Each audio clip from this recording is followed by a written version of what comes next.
Muito bem, senhoras e senhores, meu nome é Carlos Henrique, sejam bem-vindos a mais um vídeo aqui no canal do Mercúrios, dessa vez para falar se as criptos Matic, Solana, Cardano e outras que também foram citadas nos processos contra a Binance e a Coinbase pela SEC recentemente e estão caindo no mercado, podem sofrer algum risco regulatório relevante.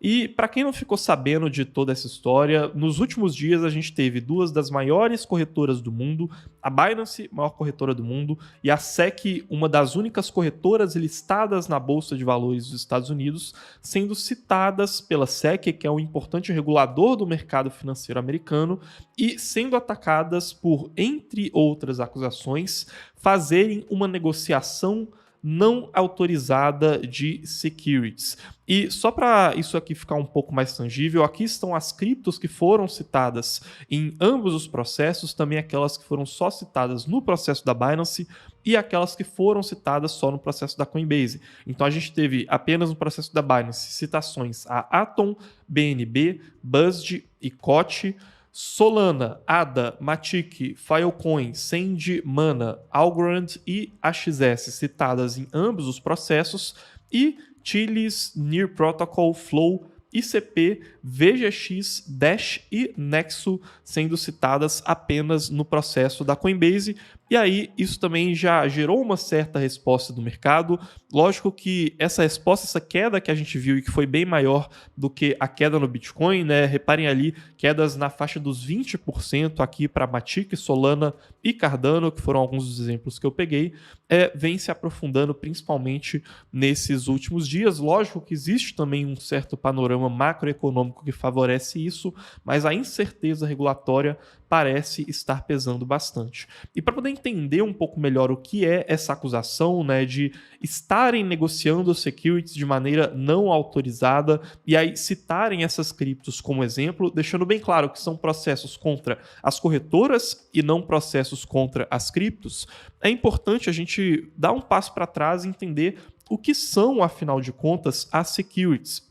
Securities são uma categoria de bem financeiro na qual se inclui as ações de empresas e são necessárias autorizações especiais para poder fazer a venda pública de securities, a listagem, o trade dessas securities que as corretoras de criptomoedas não possuem, mas que corretoras do mercado tradicional, por exemplo, possuem.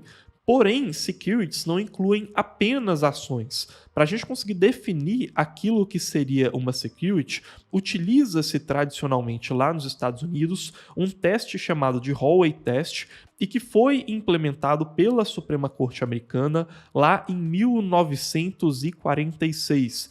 E esse Hallway Test consiste em fazer 4 perguntas e se a resposta para essas 4 perguntas for afirmativa, então sim, aquele bem financeiro se incluiria como uma security. Então, se a gente for fazer essas 4 perguntas para uma Matic, uma Solana, uma Cardano ou então qualquer outra criptomoeda, e nas 4 perguntas a resposta for sim, então teoricamente ela teria que ser considerada uma security e aí teria algumas exigências especiais que não estariam sendo atendidas pelos reguladores. E quais que são essas 4 perguntas? Primeiro, precisa ser um investimento feito em forma de dinheiro, não é? Ou seja, an investment of money, o que significa que precisa existir essa parte monetária. Segundo, in a common enterprise, o que significa que é um investimento comum a todos aqueles investidores, de uma maneira fundível, digamos assim, entre eles, em uma única companhia. O terceiro, deve existir uma expectativa de lucro em cima desse investimento, né? O que diferenciaria ele, por exemplo, de um produto que está sendo comprado. Você realmente investe naquilo esperando que tenha um retorno. E quarto, que esse retorno ele precisa ser levado a cabo pelos esforços de uma terceira parte envolvida, certo? E aí, em algumas versões é colocado pelo esforço de outros e em outras versões é colocado pelo esforço de uma terceira parte. Reparem que as ações de empresas se incluem nesses 4 requisitos. Elas são um investimento em dinheiro em uma única empresa por todos aqueles investidores que estão participando. Existe uma expectativa de lucro com as ações dessas empresas e ela se valoriza por meio dos esforços de uma terceira parte, né? Ou seja, pelos executivos daquela empresa, pelo board que está tomando as decisões de aonde aquela empresa vai investir, qual vai ser o próximo produto fabricado, quais serão as próximas contratações e assim por diante. E é interessante falar que quando um bem financeiro não se inclui nessa categoria de securities, muito comumente ele vai se incluir em outra categoria, que é a categoria de commodities. E commodities já são outro tipo de bem financeiro, bem diferente das ações de empresas. Aqui a gente consegue incluir carvão, ouro, milho, açúcar, soja, petróleo. Esses tipos de bens, né, que são as consideradas commodities, se diferenciam das securities principalmente porque você não consegue considerar ali muitas das vezes que a valorização deles depende dos esforços de uma terceira parte centralizada. Então, a valorização desses ativos depende muito mais de uma oferta e demanda que está disponível em um mercado descentralizado, né? Então, acaba dependendo muito menos de um esforço centralizado. E também porque não são investimentos em uma common enterprise, né? Ou seja, em uma única parte que geraria fluxo de caixa, né? Ou seja, geraria lucro e valorizaria esses ativos. Esses ativos, ao invés de te darem uma parte em um lucro que será gerado por uma empresa, eles são quase que reservas de valor que já possuíam o seu valor, o seu preço, mesmo antes de serem investidos, mesmo antes de serem sido criados, digamos assim, por alguma pessoa, porém que podem se valorizar ou se desvalorizar a depender de quais forem as práticas do mercado. E é interessante citar, inclusive, que na maioria das vezes, a própria SEC, quando se pronuncia, coloca o Bitcoin como sendo considerado uma commodity. Então, a grande questão aqui é considerar se outras criptos elas seriam consideradas securities ou se elas seriam consideradas commodities para poderem se enquadrar nessa regulação aqui da SEC. E aí começa todo um panorama que é muito difícil de se encaixar as criptos naquele mesmo teste que foi feito lá em 1946. É um teste que, para a maioria das pessoas, não vai se adequar às necessidades que a gente vê hoje. Então, a gente poderia considerar, sim, com uma certa facilidade, alguns tipos de criptos como sendo securities. E são principalmente aquelas criptos que têm uma mecânica muito parecida com empresas, que são criptos que geram fluxo de caixa, ou seja, elas geram um fluxo de receita que pode parar em uma tesouraria e depois pode distribuir esse dinheiro como dividendos, possivelmente, assim como várias ações de empresas fazem. E aí entram criptos como a Uniswap, que é uma forte geradora de receita, apesar de não ter conseguido ainda traduzir uma parte dessa receita em geração de uma tesouraria que poderia ser distribuída para os investidores. Entram criptos como a GMX, e essa sim faz já a distribuição, inclusive, de uma parte dessa receita, das taxas que o protocolo gera para os investidores que colocaram GMX em staking nesse processo de travamento dos ativos.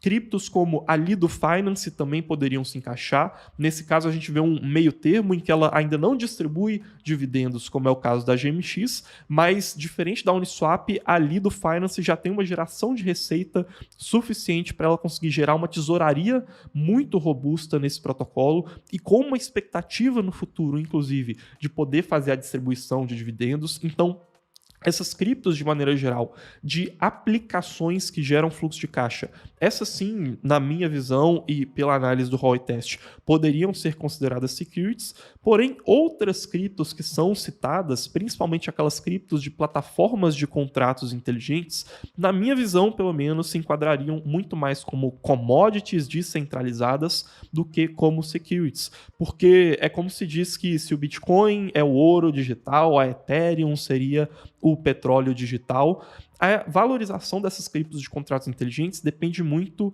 de uma demanda do mercado, de várias partes descentralizadas, buscando o investimento naquela cripto para pagarem pelas taxas dos contratos em suas respectivas redes. Então, não tem como você falar que a valorização da Ethereum depende apenas dos desenvolvedores da Ethereum e que já são, em boa parte, inclusive, descentralizados. Ela depende, na prática, de uma demanda orgânica de diferentes partes do mercado, o que faz com que ela se assemelhe muito mais como uma commodity. Porém, o que essas criptos têm em comum, em boa parte das vezes, é a questão do algoritmo de Proof of Staking. Então, a maneira como essas redes se mantêm seguras é por meio do travamento de criptos que os validadores das transações dessas redes fazem, e esse travamento dá para eles o direito de receber uma determinada recompensa. Então, essa recompensa está sendo considerada como uma prova de que essas criptos seriam securities. Afinal de contas, elas estão gerando um fluxo de caixa para aqueles validadores. E se a gente for levar em consideração que, no caso da própria Ethereum, inclusive, uma parte dessas taxas pagas para os validadores é queimada, o que se traduz em uma diminuição da oferta total de Ethereum em momentos em que a atividade da rede está muito alta, a gente poderia até, de certa maneira, traduzir um certo fluxo de caixa para os investidores em geral de Ethereum, mas ainda assim fica uma comparação muito forçada e muito distante daquilo que seria o hallway test original. Na prática, esses validadores que estão recebendo as recompensas do staking agem muito mais como prestadores de serviço para a rede e que estão sendo pagos por conta desses serviços que eles estão prestando do que como algum tipo de investidor direto da cripto. Eles são mais do que investidores de Ethereum, eles são prestadores de serviço para a rede da Ethereum e estão sendo pagos como tal. Agora, quais seriam as consequências no caso de criptos que seriam consideradas como securities? A gente poderia ter uma nova readequação regulatória muito grande e que poderia alterar de forma fundamental como várias dessas criptos funcionam. Então a gente poderia ver o fim de listagens descentralizadas de cripto, uma regulação muito maior, uma necessidade de divulgação de certos resultados financeiros, porém tudo isso ainda é muito contestável e é contestável inclusive a necessidade de uma regulação desse tipo, principalmente porque, diferentes das grandes empresas, as criptos, por possuírem uma rede descentralizada de informações, já possuem uma transparência muito maior. Por mais que os mecanismos de governança, por exemplo, ainda não tenham sido tão trabalhados, em termos de transparência financeira da receita gerada pelo protocolo e como ela pode parar nas mãos dos usuários por meio do tokenomics, isso já fica muito mais exposto do que é no caso de grandes empresas. E aí, eu já queria inclusive avançar para uma outra discussão aqui, que é necessário entender que essas criptos que foram citadas pela SEC não necessariamente vão passar por um risco regulatório maior do que diferentes outras criptos. Aqui é o próprio processo da Binance em que essas criptos são citadas. Eu destaquei elas aqui nessa cor rosa, mas percebam que nessa cor amarela aqui destacada, eles deixam bem claro que as criptos consideradas securities e que aqui no caso estão sendo citadas como sendo listadas lá na Binance, não se restringem somente a essas criptos que foram citadas, o que traz uma grande incerteza. E essa incerteza fica ainda maior se a gente considerar que a própria CFTC, que é a reguladora de commodities lá nos Estados Unidos, também citou criptos como a própria Ethereum como sendo commodities. Então a gente tem diferentes entidades do Estado americano, a SEC de um lado falando que algumas criptos são securities e a CFTC do outro falando que essas criptos seriam commodities. E de fato, além da consideração que a gente não tem aqui criptos do algoritmo de Proof of Work como sendo citadas nesses processos, não existe um padrão claro sobre essas criptos que estão sendo citadas. Então percebam que a gente tem aqui várias criptos de contratos inteligentes que funcionam por meio do algoritmo de Proof of Stake, porém a gente tem criptos como a Filecoin, que é de um setor totalmente diferente, que é armazenamento de dados descentralizados sendo citada, criptos como a Sandbox, que é uma cripto de games também sendo citada, assim como a AXS. Então fica muito difícil a gente separar aquilo que é ou não é security, porque as próprias entidades discordam entre si e não existe um critério pré-estabelecido, que é justamente o que a Coinbase tem dito dia após dia em vários pronunciamentos. Ainda não existe uma regulação clara por parte dos Estados Unidos.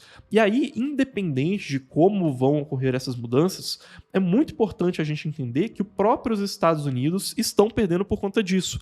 Aqui são dois gráficos interessantes publicados pela A16Z e que mostram como que, ao longo desses últimos anos, a gente viu um certo êxodo de desenvolvedores e de tráfego em sites de cripto por parte dos Estados Unidos. Então, vejam como que o percentual de desenvolvedores de cripto presentes nos Estados Unidos era quase 40% do mercado global de desenvolvedores, e agora, em 2022, esse número caiu abaixo dos 30%. E uma outra maneira de conseguir perceber isso, e que é de certa forma indireta, é que a gente já começa a reparar em algumas criptos, de certa maneira, ignorando a regulação americana, por conta de toda essa incerteza. Aqui a gente está vendo uma proposta de governança no fórum da Lido Finance sobre a possível ativação de um staking de Lido que pagaria os investidores e que, portanto, aproximaria a Lido de ser considerado uma security.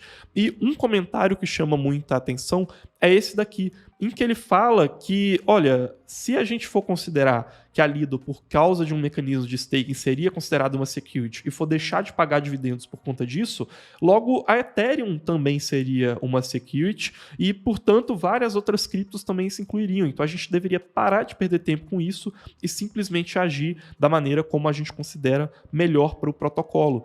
E eu acho que é isso que precisa ficar bem claro aqui. Por mais que talvez sejam necessárias grandes reformas em termos regulatórios para que algumas criptos que possam ser consideradas securities se adequem, é muito importante que essas regulações não afetem, em grande medida, a capacidade de inovação descentralizada que o mercado de cripto possui.